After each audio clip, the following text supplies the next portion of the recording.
તો આજે આપણે વન શોટ રિવિઝન ની અંદર જોઈશું કે એસિડિટી, બરોબર. તો એસિડિટી એટલે ધ્યાન આપો, એસિડિટી શેનાથી મળે, બરોબર.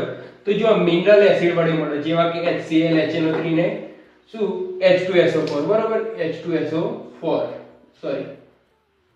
ત્યારબાદ હવે આપણે આગળ જોઈએ કાર્બન ડાયોક્સાઇડ વડે. કાર્બન ડાયોક્સાઇડ જ્યારે પાણી સાથે મિક્સ થાય, બરોબર, અથવા કોઈ જગ્યાએ ફોટોસિન્થેસિસ પ્રક્રિયા થાય એટલે કે પ્રકાશ સંશ્લેષણ પ્રક્રિયા થાય ત્યારે કાર્બોનિક એસિડ દ્વારા એસિડિટી વધે.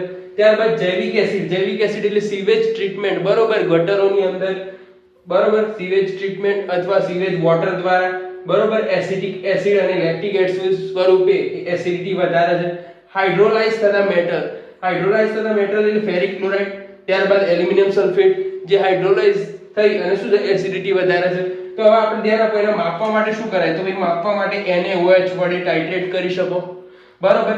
પહેલા ફિનોક્સિલિન નાખવાનું, ત્યારબાદ એને ન્યુટ્રલાઇઝ કરો, ત્યારબાદ મિથાઇલોનાઇન નાખો, ન્યુટ્રલાઇઝ કરો, એનો જે તમને પોઈન્ટ મળે એને તમે જુઓ માપવા માટે ટાઇટ્રેટ કરો તો તમને રીડિંગ CaCO3 એટલે કે ભાઈ mg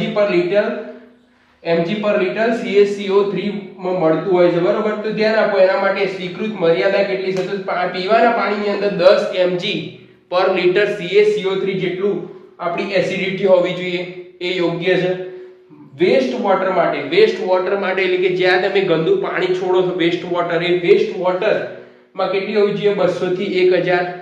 ત્યારબાદ ઇન્ડસ્ટ્રીયલ વોટર, ઇન્ડસ્ટ્રીની અંદરથી નીકળતું જે એફ્લુએન્ટ છે, બરોબર, એનું જે હોવું જોઈએ 50 હોવી જોઈએ mg પર લિટર, અથવા 50 થી 500 ની વચ્ચે હોવું જોઈએ. ધન્યવાદ.